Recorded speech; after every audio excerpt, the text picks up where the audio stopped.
Hello everyone and welcome to part 2 of the night Winter 2021-2022 update from GavsWeatherVids. So here we go again, we're going to bring you another winter update, a second part of another winter update. And yeah, we've got to update number 9, part 2. So we are getting ever closer to the end of our winter updates. We've got 13 to do before we release our winter forecast. So, you know, again, ever closer to the end of the updates, but we've still got plenty to show, still got plenty to do, and this one is going to be a real epic. We have got, I'm sure you can see, we've got 74 tabs as we begin this epic 9th Winter 2021-2022 update part 2. So there's a lot to get through. This is like old school GavsWeatherVids winter updates. I will endeavour to get through these 74 tabs as quickly as I can. I appreciate, you know, that you are all busy people, so I don't want to delay you for too long. And I will try to rattle through these, you know, as quickly as I can. But we're looking at the AMO and the PDO, the Atlantic Multi-Decadal Oscillation, and the Pacific Decadal Oscillation. For this one. It's something new, something different, something we've never looked at before in our winter updates from an analogues perspective, and it's going to be an absolutely cracking, interesting, fascinating watch. I hope, fingers crossed. Let me know in the comments after you've watched this video what you think about it. Every year we like to bring something new to the table, you know, some new data, because we've been doing these winter updates since 2012-13. So every year we like to bring something new to the table, have a look at something different. And of course, as we go year by year, it gets increasingly difficult to find something new to look at. But this is completely new. You know, we've never looked at this from an analog side of things anyway. In the winter update. So this is new content, fresh content, and unique content as well, as is all of winter updates, of course. So I'll get off with that for you very shortly, just to say that the first video release today was our 7 AM broadcast. We've also released a 10 to 14 day as well, so please check out those 2 videos if you would like to do that. I've got to say thank you so much. Thank you so much to Rich for the incredible winter updates gift. Thank you so much, Rich. I love the winter updates gift. Thank you so much, my friend. Absolutely amazing. And also thank you so much to Shryan as well. Shryan has worked unbelievably hard on this update, you know, because there's all of these years that Shryan's had to compile and get together for me, so that I can then create the analogues. So, Shryan, you know, we went through it the other morning last week, and you know, we really worked hard at getting the year together, or certainly Shryan did, you know. So thank you so much to Shryan Broom for all of the hard work on this. You've done an absolutely fantastic job, Shryan. So thank you so much, my friend, and yeah, incredible work. Now, of course, with 74 tabs to get through, this is going to be quite a long video, so if you can't watch it all in a go, it will be kept, or it is now, within the Winter Updates playlist for 2021-2022 on the GavsWeatherVids YouTube homepage. So just have a look at playlists. You'll be able to select this update, including all of the other updates as well, within the playlist. So you can watch them on demand, you can come and go, you know, as you want. There will be breaks as we go along with this as well, so if you want to, you know, turn it off, digest what you've seen, stretch your legs, and then come back a little bit later on, or another day, and watch the remainder, and that's absolutely fine. There's no problem doing that whatsoever, and just watch it at your own pace, because there is going to be a lot to get through with this, with 74 open tabs. Okay, please like, share, subscribe on videos. Thank you so much, everybody, for doing that. And shall we crack on with part 2 of the 9th Winter 2021-2022 update? I think we'll do it. Let's do it. So we're going to start off looking at the AMO, the Atlantic Multi-Decadal Oscillation. So, of course, we explained in part 1 of this 9th update, the Atlantic Multi-Decadal Oscillation, a little bit controversial, actually, but it's believed to be an oscillation over decadal periods of warmer and colder intervals. We are currently in the warm AMO period, and we have been since around the mid-1990s, actually, but there was a few years from around 2015 to just recently, actually, around 2019, when it was a little bit colder in the North Atlantic. Probably probably a precursor of that to the next cold AMO period that we're expecting to go into through this decade and into the 2030s. But at the moment, we're firmly in the warm phase of the Atlantic multi-decadal oscillation. As we can see there, most parts of the Atlantic are warmer than average. In September, with this, we're going to be looking at September and October for both the AMO and PDO. Now, with October, we're sort of pitching where we think it's likely that the index will come out at for October, because we're recording this before the end of the month, of course. I'm recording this on the 27th of October. We have got September, though, to go with. So in September, the AMO was at plus 0.2. The AMO doesn't go anywhere far, positive or negative as like the PDO does. We'll see the PDO a little bit later on, and that goes far more negative. The AMO is much more stable, but we are in a positive AMO at the moment, or we was in September at plus 0.2 for the overall AMO number. And we think, because there hasn't really been much in the way of cooling, if any, during October, in terms of the sea surface temperature in the Atlantic. So we think for October we will also be either at or above plus 0.2 Celsius, for the AMO in terms of its anomaly. So the first thing we're going to be looking at is winters that follows September's and October's with a positive AMO 0.2 or more in terms of the index. And the first winter that we've got here following that September-October combination for the AMO is the winter of 1878-1879. It's a brutal cold winter with an exceptionally cold year for 1879. And it all starts off with the winter of 1878-1879, which has that northern blocking well and truly locked in within the northern latitudes. And of course, it happens below average heights across northern and western Europe. And so that pulls in the wind from the east and from the northeast as well. It's coinciding with a warm AMO period, and it's a very, very extremely cold winter to start us off. The exceptionally cold winter for 1878-1879, very, very severe. A long gap then through to 1931-1932. The next time we have a positive AMO in September and October at plus 0.2 or more is in 1931. The winter of 1931-1932 is a dry anticyclonic winter with higher pressure centred right over top of UK and Ireland. It does have cold episodes, but it's not a particularly cold winter. Just one winter further on then to 1932-1933. This is quite a cold winter. It has a Scandinavian high sitting to our east, and we pull in a wind from like an easterly direction then, with winter of 1932-1933. That's a little bit of a colder winter. We've got 1933-1924, so a run of them with a warm AMO during the early 1930s. This is another anticyclonic winter. This has a cold December. Excuse me, it wouldn't be a video without a cough, would it? So this has a cold December in 1933. Again, it's a very anticyclonic winter with quite a lot of easterly winds. So we have a trilogy there with the warm AMO in September and October, or following the warm AMO in September and October. Then we have 1937, 1938. So clearly the 1930s is a warm AMO decade. There's no doubt about that. Very warm decade in terms of the Atlantic multi-decadal oscillation in the 1930s.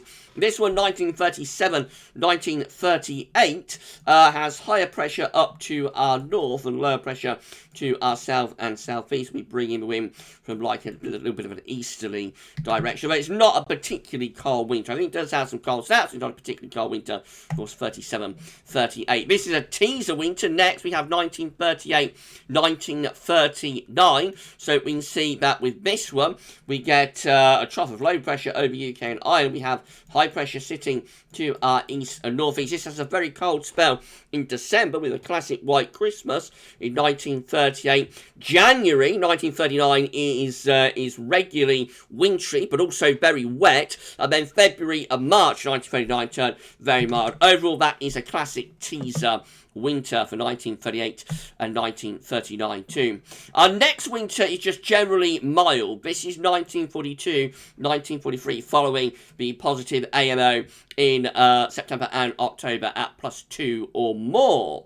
Plus 0.2 or more, I should say. So this one, again, westerly for the winter of 1942, 1943, and generally mild. It's following on from a trilogy of very cold winters in the early 1940s, but, you know, comes to an end, and 42, 43 is back to normal, back to business, just westerly and generally quite mild with that one. Then we have 1952, 1953. This one with quite a bit of low pressure to our south and southeast. We have high pressure pulled out into middle of the Atlantic. This one does have regular cold episode, cold outbreaks. There's a very cold spell in December of 1952 that coincides with the last great smog that was pretty devastating, and then after that the Clean Air Act, of course, started cleaning up the air, and we stopped getting most smogs. But overall, it's not a desperately cold winter, but it does have cold episodes from time to time. Then we've got 1955, 1956. So clearly, again, the 1950s is a warm AMO decade, quite obviously. This one contains a severely cold February. Overall, the analogue doesn't look that bad for 55, 56. And the reason is that the first half of winter is generally mild, but as it gets colder towards the end of January and into February, it really does get exceptionally cold, and February 1956 is one of the coldest Februaries on record. Overall, you can see that it is, you know, quite a easterly sort of winter for 1955 to 1956. So it was a very, very long gap through to 2001, 2002. So the AMO goes cold in the 1960s, in the second half of the 1960s, and generally stays cold then right the way through to the middle of the 1990s. The next time that we get this positive AMO combination at 0.2 or more in September and October is in October 2001. It begins to re-emerge again. So for 2001, 2002, winter 2001, 2002 or 0102. This is a strange winter. It has quite a cold December, and then goes quite a bit milder as we get into the second half of the winter. January is like a transitional month, starts very cold and frosty early January, and then it goes much milder, and then February 2002 is just generally mild and pretty wet. So overall, that's one of those analogues charts for the 3 months of the season, but doesn't tell you all that much, to be honest. Next up, we have 2003, 2004. This is quite a mild winter, but does get cold later on in February. There's a few cold snaps here and there through December and January 2004 as well, but the main part of cold weather with this winter is like second half February into early March. And we have the above average heights to our west, have the below average heights to the east. It's a very cold winter by the look of it for eastern, southeastern parts of Europe. So it's another one of those winters that will bring a lot of snow to Balkans and probably down into Greece, for example. Then we have 2005, 2006, coinciding with the positive AMO in September and October. This was showing up a lot in our winter updates, isn't it? Showing up a lot this year. So this one, again, I explain it every week because it seems to show up every week. It's a little bit of a failed winter. It looks like it should be a very cold winter, doesn't it? From the analog, it looks like we should be bringing in like easterly winds from the Urals and from Swabard. I'm so sorry, in most sort of areas. But we do not really. It's not a particularly cold winter. There's a few cold little outbreaks coming and going, but it's a fair winter from a cold perspective. It does get quite cold second half of February, first half of March, like a 4-week run of quite cold weather then. But overall for the analogue, it is a little bit of a disappointment if you want cold weather. Then we have 2006, 2007. So notice the flip that we've had here. You know, the flip to the warm AMO actually begins in the middle of the 1990s, but it's a little bit on-off initially as it's transitioning. But when we get into the first decade of this century, you know, through the 2000s, you see how much more regularly these analogues appear. So, excuse me, once again, 2006 and 2007 brings in lots of low pressure to the north and has high pressure to the south, and we have winds in from a flat westerly direction. So this is a very mild winter for 2006, 2007, particularly mild in January. Does have a cold outbreak in early February. 2010, 2011 shows up next, so this includes the December to remember, of course, with high pressure over Greenland. Overall, it's not a particularly dramatic analogue, but of course, we know what happens with this winter. We have our coldest December since 1890. Yes, that's 1890 for the CT. But the second half of winter is very mild. February 2011 is actually very mild, but the clue is there with the blocking over Greenland, of course. Then we have 2012, 2013.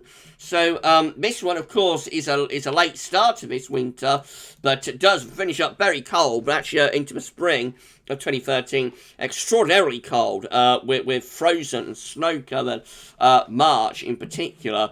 And we see it from the northern blocking within the high latitudes, but this is a cold winter, and particularly cold in the latter part of winter. January of 2013 has regular wintry outbreaks. So there is quite a bit of snow in January 2013, but it's rather on-off through February, and then it really locks in and gets very, very, very cold when we get into 2013, into the spring, into March 2013.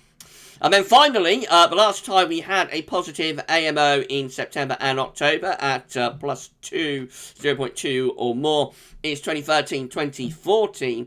This one is, of course, a phenomenally wet and stormy winter with low pressure in off the Atlantic. So it all flips around and turns very, very stormy and mild for 2013-2014. And then we have not had the AMO as warm as that since right in September and October. Right, let's start putting all of that together then. So this is how all Decembers combined are looking following that warm AMO combination in September and October. Quite interesting. High latitude blocking sitting to our north with low pressure to our south, winds in from the east, and so a cold December would be favoured overall here from the data. January also has a blocking signal, the high pressure perhaps a little bit more centred towards Scandinavia though in the Januaries, but you could still envisage that there is quite an easterly signal at play here with these cold AMO, with these, what am I talking about, with these warm AMO, get ahead of myself, to cold PDOs. More about that in a moment. With so you could see that there is like an easterly influence there with these warm AMO Januaries. And then we go through to February, so all February's combined are looking, and again we get the above average heights just out to our west, and we bring the wind in a little bit more from like a northeasterly type direction, but still probably quite a coldish signal overall. All winters combined following this warm AMO, positive AMO combination of September and October. Again, we see that blocking signal up to our north with the below average heights to our south and winds in from an easterly direction with these winters. A cold winter is probably favoured. If we narrow things down to just look at the years after 1950, this is how we look. It still has a northern blocking signal. Interestingly, this includes 1955, 2001, 2003, 2005, 2006, 2010, 2012, and 2013, by the way. So this one, again, blocking around Greenland, trough low pressure over Scandinavia. Still looks like overall a cold December is probably favoured. I suspect 2010 is playing a big part in that, to be honest. But nevertheless, have to take it as it is. And a cold December from that blocking is probably favoured when we've got this warm AMO going on in September and October. Blocking still there, in fact strengthened around Svalbard as we go through into January and towards Greenland as well. So yeah, I mean, you could definitely see that might evolve into quite a coldish sort of month as well. There are exceptions, for example, we've got January 2014 and 2007 in the pack, and they are generally mild Januaries, of course. And then we've got February, all February's combined post-1950 with this positive AMO combination in September, October, looks like that. So still blocking, there's blocking throughout. When we've got this warm AMO going on, we've got a positive AMO, it looks like you get positive blocking, northern blocking, throughout the season, really. So plenty of high pressure in the northern latitudes, low pressure down here, jet streams being pushed southwards with a lot of these years of winds in from the east. A lot of that could be down to what's happening in 1956. February 1956 was a very, very cold easterly month. But overall, again, you have to take it as it is. And clearly, if we look at all winters combined, following the positive AMO of 0.2 in September and October 2, we can see it's 0.2 or more in September and October 2. We can see, but it is, very much a signal for blocking within the high latitudes. Trough low pressure pushed to south, winds in from the east. These positive AMO September and October combination years are definitely favouring a cold winter. Okay, so at that point, we will stop the video, or pause it there, and when we come back, we're going to do it all over again, but this time we'll do it all over again for the PDO, the Pacific Decadal Oscillation. So more about that in a moment. I shall see you in 2 seconds' time.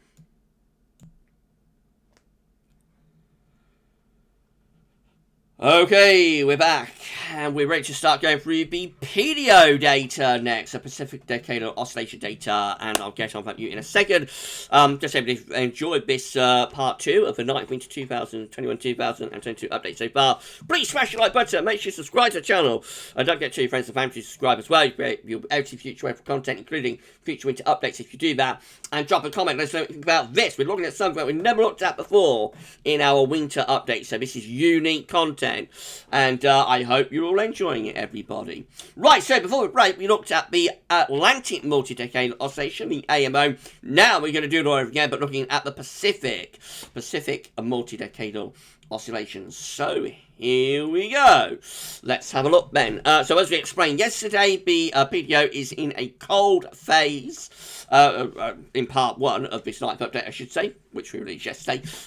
So this cold and average area sea surface temperature is just here, like the horseshoe shape of cold, but we see there, that tells us that the PDO is now in its cold phase. It is under 1 degree, in terms of its anomaly below average. And so very simply now, we're going to start looking at winters that follow September and also October combination. So basically what we did with the AMO, but for Pacific, we're going to be looking at winters that follow negative PDOs of with anomalies of -1 or lower in September and October 2. Let's do this. I'm going to have loads and loads to show you here with it. So it's going to be broken down into like 2 sets. So this first set is going to take us from 1854 to 1949, and then we will do the same set after that. Right, let's get through this. I want to make some progress. Let's get through these very quickly. Starting off with winter of 1854-1855, coincide with a cold PDO in September and October. This is a cold winter for 1854-1855 with lots of blocking to our north and to our northwest too. Low pressure is to our east, winds in from the east or northeast. That's a really cold winter. Starts off for 1855. Our next winter is 1859-1860. This one is very wet across northern and western parts of Europe. High pressure pulled out into the Atlantic. It could have some cold weather. Doesn't look like it's desperately cold winter. That I think the main thing of that one is probably that it is very, very wet. The next winter is 1861-1862. I should say. This one looks pretty cold again. We have blocking to our north. We have low pressure to our south. The winds will be in from an easterly direction, coincide with a cold PDO in September and October. Oh, look what shows up next. We've got 1878, 1879. Again, that was in the first set, of course. And by the way, at the end of this video, we are going to bring both the PDO phase and the AMO phase together. More about that right at the very end of the video. But we've got 1878, 1879 coinciding again. So in September and October of 1878, we have a cold PDO and a warm AMO combination. And that ultimately ends up with this brutally cold winter of 1878, 1879, within a very, very cold year, it must be said, of 1879. The last time I had a 7 Celsius heater year was 1879. So it is an extremely cold year, very freak sort of year, even for the era that it's in. Nevertheless, it is an exceptionally cold and snowy winter for 1878, 1879. Our next winter is 1883, 1884. This one nowhere near as interesting from a cold perspective. This one has high pressure to our south and low pressure to our north. So a relatively mild, dry winter with that one. And then we've got 1887, 1888. This is quite a cold winter. Again, it has high pressure pulled out into the Atlantic, going towards Greenland. Low pressure is to the south. Winds are jet stream and wind flows push south as well. Winds in from an easterly direction. So that one is a cold winter for 1887, 1888. Then we've got 1892, 1893. This looks like it should be quite a cold winter too, with high pressure to the north. Low pressure is to the south. Winds are in from an easterly direction. So that looks like it's a pretty cold winter for 1892, 1893. We've got a severely cold winter then, again, for 1894, 1895. So this is a severely cold winter, particularly so in February. February of 1895 is very, very severe, with jet stream pushed southwards, low pressure down around North Africa and into Spain, high pressure blocking through the North Atlantic going up towards Greenland. That's a severely cold winter, that 1894, 1895. Quite a long gap then, through to 1909, 1910. So next time I have a cold PDO in September, October, with that anomaly of -1 or more, is in 1909, 1910. 1910 is a very wet winter, low pressure right way through the western side of Europe. Our next winter is another very cold winter, really quite severe, 1916, 1917. This one again, lots of blocking to the north, low pressure is pushed southwards, jet stream is down there. Winds are in from the east. That's in the middle of the First World War and is extremely cold winter. We've got 1917, 1918 showing up next. I think this starts off quite cold but finishes up mild. So there's a very mild February in 1918. But the earlier part of winter is cold, as we try to throw back, I suppose, to the pattern of previous winter. Then we've got 1920, 1921. This is a mild, dry, anticyclonic winter with high pressure across much of northern and western Europe. We've got 1921, 1922. This is mild and wet with winds in off the Atlantic. Most of the winters in the 1920s were mild until late on. We've got 1924, 1925. This is another mild and wet winter with low pressure again in off the Atlantic with those southwesterly winds. And then we've got another very cold winter, 1928, 1929. Is there a little bit of, a little bit of favourability to cold winter work here with a lot of these? I wonder. We'll find out at the end, I suppose. But for 1928, 1929, yes, this is a cold easterly winter with high pressure around Scandinavia, winds in from the east. Regularly cold in the winter of 1928, 1929. 1933, 1934 is a dry anticyclonic winter. That turned up earlier, so that is a dry anticyclonic winter, but does have a cold December. We've got 1939, 1940, which is a severely cold winter, severely cold in January in particular.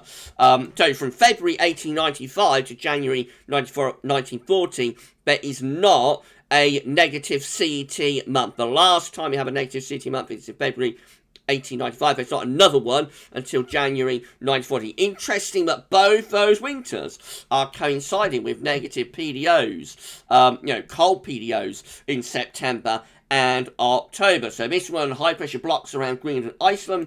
Low pressure is shoved southwards along with the jet stream as well. Lots of easterly winds in the winter of 1939 and 1940. The next winter is 1943, 1944. This is a lot milder. High pressure just to our west is a mild dry winter, bringing wind from off the Atlantic Ocean. 1944, 1945 is a strange winter, has an exceptionally mild February, but a very cold January in 1944 and 1945. We've got 1948, 1949, bringing an end to this particular set, and this is a very mild winter with high pressure across Western Europe. Low pressure is up to the north. Jet stream is pushed northwards as well. Let's bring all of that together then. So this is how all Decembers combined are looking, following negative PDOs of -1 or more in September and October from 1854 to 1949. This is how it looks. Low pressure tend to be to our south and east, high pressure out in the Atlantic. So yes, there is like a cold potential with that, probably cold snaps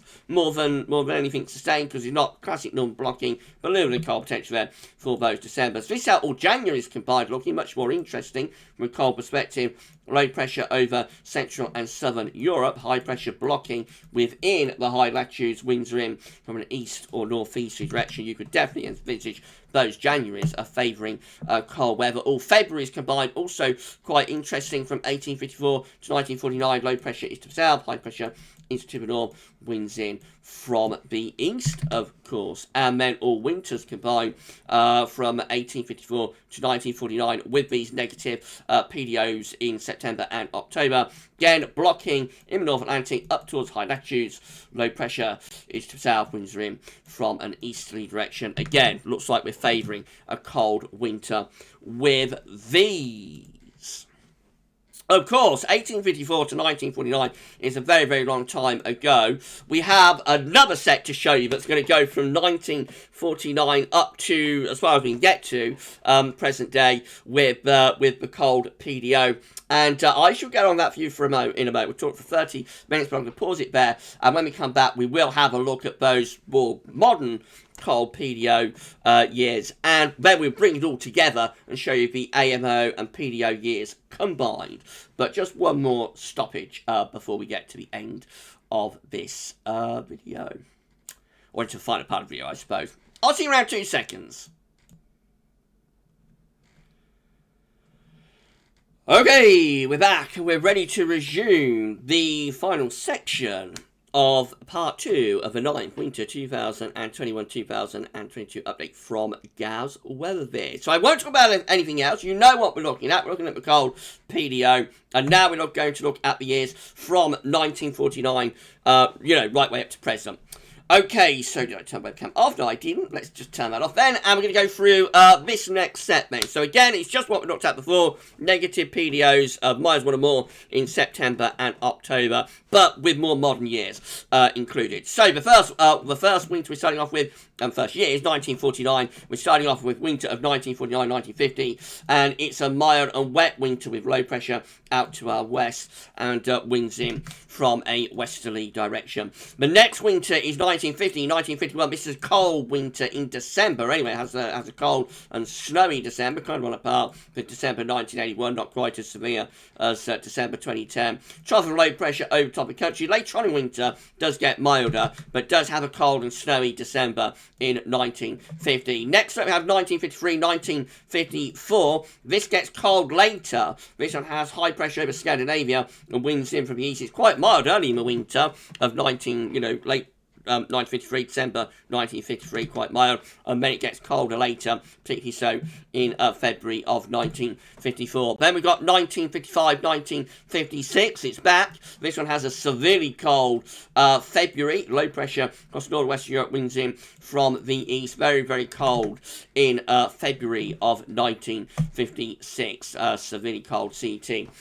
Next time we have a negative PDO of -1 or more in September and October is in 1961, in September, October, 1961. Winter of 1961-1962 is a little bit of a teaser winter, has high pressure out to our west, has low pressure to our east, and winds in from the north. It has a cold spell around Christmas and New Year, then quite stormy in January, not overly cold, that lasting to only February, when it gets extremely cold later in February and through to March 1962. And then the next winter that's coinciding with the negative PDO in September and October is, there it is, it's the Daddy! The Daddy! The Daddy! The Daddy! It's the Daddy of cold winters.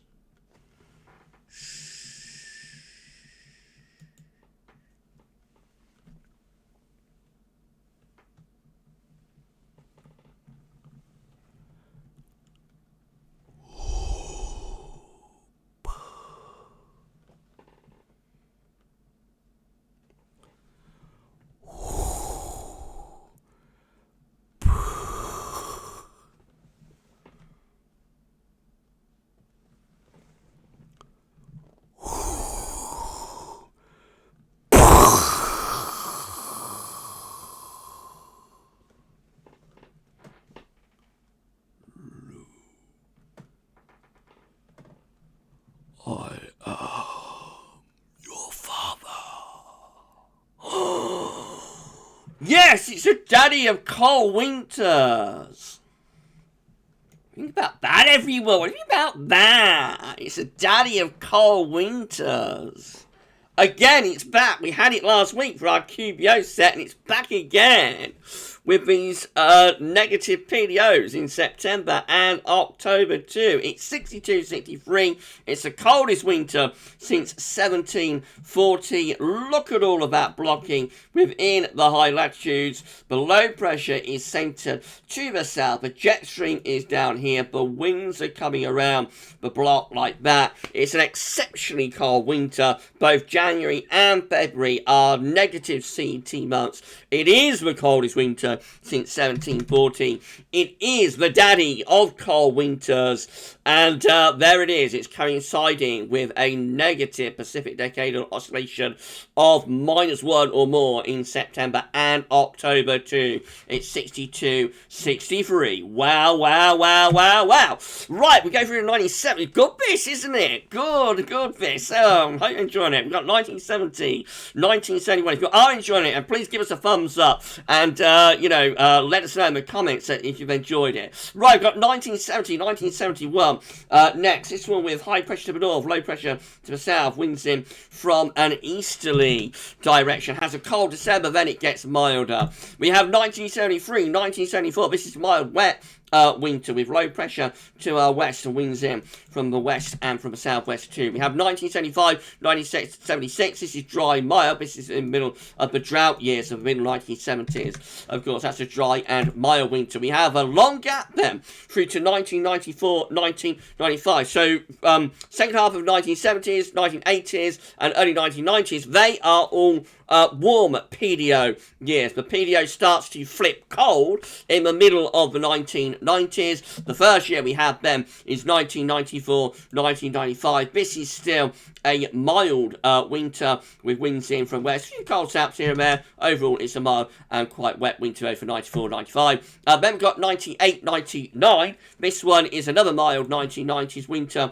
with low pressure to our north, high pressure pulled out to our west, winds in from a westerly direction. A few cold snaps coming and going. Generally, it's quite a mild winter. We have 99, 2000 showing up next. Again, this is another mild winter with low pressure to the north, high pressure to west-southwest, winds in from a westerly direction. And then we have 2000, 2001. This is a colder winter with low pressure pushed southwards, high pressure to the north. It's a cold winter for Scotland, not particularly cold further south, but there are more wintry outbreaks in this winter than in any winter probably since 1995, 1996. They have 2001, 2002. It's back again. So this one is a dry and relatively dry, mild winter. Starts cold in December 2001 and then gets milder. We have 2008, 2009. This is a little bit of a teaser winter again with high pressure to the north. Low pressure is to the south. Winds are in from the east. It has a cold, snowy spell through the first half of February. It is the start of a run of colder winters from 08-09 to 12-13. We have 2010, 2011. It's back again. So December to remember with high pressure around Greenland, but gets much milder later on. Of course, however, it is the coldest December since 1819. That is why it's the December to remember. And then we have 2011, 2012. This is a brutal cold winter for Eastern Europe. Generally quite a mild winter for Western Europe. Although we have that run of cold winters from 09 to 12-13, there is one that we have off for 2011, 2012. However, it does contain one really cold spell in early February of 2012. Then we have 2012, 2013. That one's back too. And so we have low pressure to our east. We have high pressure blocking within the northern latitudes. We've explained what happens in this winter. Gets exceptionally cold late on and into the spring in particular. And then finally, again, we have 2013, 2014, which is a mild and stormy winter with winds in from off the Atlantic. Let's bring all of that together then. So this is how all Decembers combined are looking following negative PDOs in September and October of -1 or more. So for December, a bit of cold snap potential. There's a bit of a mid-Atlantic ridge type thing going on here, heading up towards Greenland. Lower pressure generally centered over and slightly to the east of the country. I mean, it's not a classic cold chart, but you could envisage that there might be some cold snap potential in there. All Januaries combined, following negative PDOs from in September and October from 1949 to 2014, shows stronger northern blocking signals, lower pressure to the south, probably favouring on average winds in from the east. You could definitely envisage those Januaries having cold potential. A little bit less so for February, just generally centering the trough over Western Europe, really, during the February. So I think the focus is probably on the Januaries more than anything with those negative PDO Septembers and Octobers and winters. And then finally, this is how all winters combined are looking in terms of the negative PDO of -1 or more in September and October from 1949 to 2014. And it tends to have low pressure across western parts of Europe, interestingly, with northern blocking signals. I think the focus is on the earlier to middle part of winter, December, January, a little bit less so for February. Now, the last thing we've got to do then is just bring it all together. How long it took? For 40 minutes. We're nearly done. Don't worry. So we're just going to start bringing it all together. Now, let's look at the years that are both warm AMO and cold PDO years in September and October. This is how the winters are coming out then. So this is how all Decembers combined are looking following cold PDOs and warm AMO match years. It includes 1878, 1923, 1955, 2001, 2010, 2012, 2013. Northern blocking is there. So a cold December overall is favoured with this AMO PDO combination in September and October. Low pressure shoves southwards, winds in from an easterly direction. This is how all Januaries combined are looking. Also, cold potential here with northern blocking strengthened around Svalbard and northern Scandinavia. Low pressure is to our west. So some of these Januaries probably are mild. I mean, we've got 2014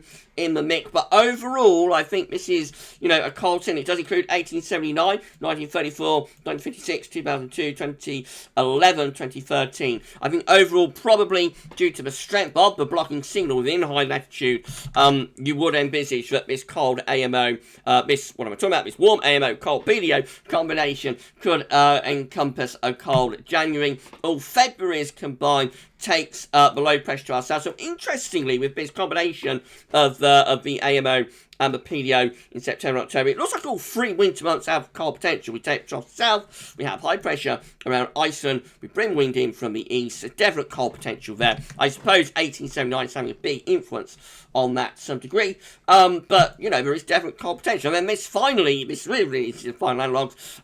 This is how all winters combined are looking following the cold PDO, warm AMO combination in September and October. This is the final say on the matter. High latitude blocking to the north, low pressure is to the south, winds in from the east. A cold winter is favoured with this AMO PDO combination that we are having at the moment in September and October. And that's it, everybody. We are at the end of this epic 9th Winter 2021-2022 update in 2 parts. Woo! Right, I hope you enjoyed that, everyone. What a run through those analogues was it. Thank you so much to Rich for the gift. Thank you so much to Shryan for getting all of those years together. Incredible work, Shryan, on this update. Thank you so much, my friend. And now that's a 9th update in 2 parts done and dusted. You will find out at the beginning of the 10th Winter 2021-2022 update on Sunday morning how this 9th update has moved the swingometer. If it has, will it have swung us further into cold, or will it have swung us back to mild? You will find out as the first thing you see at the beginning of the 10th Winter 2021-2022 update. But at 43 minutes, that's the end of the 9th Winter 2021-2022 update in 2 parts. And thank you so much for watching.